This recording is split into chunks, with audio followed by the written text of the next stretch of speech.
Egypt's President Abdel Fattah el-Sisi has taken over the reins of the African Union with a pledge to continue with the reforms started by his predecessor, Rwanda's President Paul Kagame.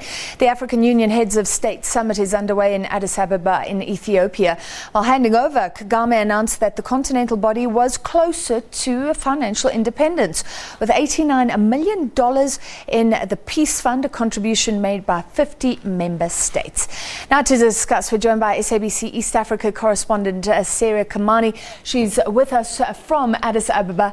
Sarah, this is very interesting because not so long ago, Egypt was suspended from the AU. Yes, indeed, and a lot of people were wondering what will be the agenda for President Abdel Fattah el-Sisi. And indeed, he took up and said that he will continue with the reforms that have started here, the African Union, led by Rwanda's President Paul Kagame. So, indeed, he took over. There was a lot of cheers in the hall, people welcoming him, and people saying Egypt is indeed part of the continent and is ready to help move the continent forward in terms of financial independence, in terms of peace and stability, and in terms of the well-being of the continent by 2063. So he says that he will follow in Paul Kagame's footsteps. What did Paul Kagame start doing? What's his legacy at the AU? Well, the legacy of the African Union reforms led by Paul Kagame and his team includes getting the African Union member states to pay their subscription fees and to be able to carry out the activities of the African Union without having to depend on donors. As we speak now, the continental body depends on almost 72% from donors to be able to run its affairs. Now, in one of the speeches that President Kagame gave here, he said they have been able to raise at least $89 million from 50 member states. That is just short of 5 member states for the whole continent to have contributed to that fund, which is a peace fund, a very important fund because it means that if there is any crisis anywhere in the continent, Africa can go in and try and solve that without having to look for donors. He also started reforms within the African Union Commission itself, reducing the number of commissioners, ensuring that there is transparency in terms of the way money is used, and also accountability, so that every quarter the various commissions will report to the African Union in terms of this is what we are doing, this is how we are spending your money, and this is our mandate, and this is how we are executing it. Finally, our President Cyril Ramaphosa is there. What's he been up to?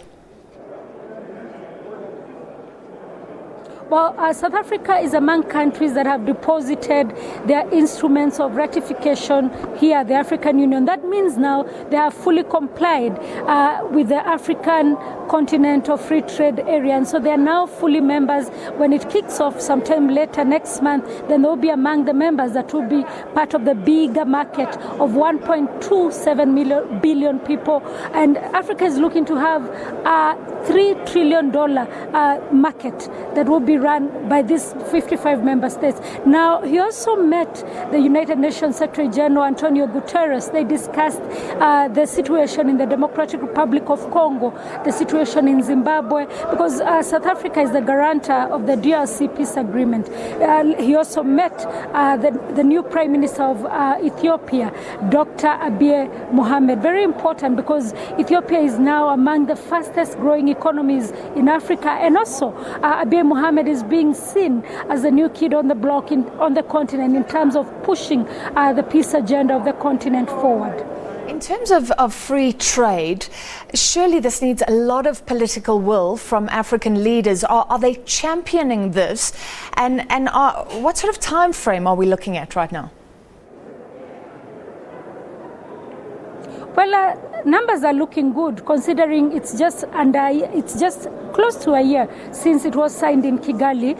After today, South Africa, Senegal, Sierra Leone handing in their ratification documents, 17 countries have now ratified. So we are only remaining with 5 countries. Once we hit 22 countries, then the trade deal takes effect automatically. And so these are the 5 countries that are now being pushed. Just to tell you that 3 more countries signed, and so now we stand at 47 countries out of the 55 member states that have signed the agreement. Of course, like you said, political will is very important, and among the countries that are being pressed upon to sign is Africa's biggest economy, Nigeria. They are yet to sign. President Buhari is saying that they're still doing consultations among business persons in the country, stakeholders and people, just to make sure that everybody is on board. Just to tell you, it is very important. This trade deal is very important because it will create a market of 1.7 billion people. Africans will now trade more with themselves. And across the borders, if you look at across the borders, take for example, if you're traveling between South Africa and Zimbabwe or Lesotho, you find a lot of women doing informal trade on the borders. Now they will be free to cross over, do business and go back home in the evening without any hindrances. This is also seen as a way of spurring industrial growth on the continent. So a lot of countries here saying they're indeed looking forward to the deal to take effect. Thank you very much, Sarah Kimani, live from Addis Ababa in Ethiopia. And it's an old saying that it's easier for many African countries to send goods to London rather than their fellow African countries. So free trade across this continent, making it easy for Africans to trade with themselves, have been seen as a very big priority right now. Now let's come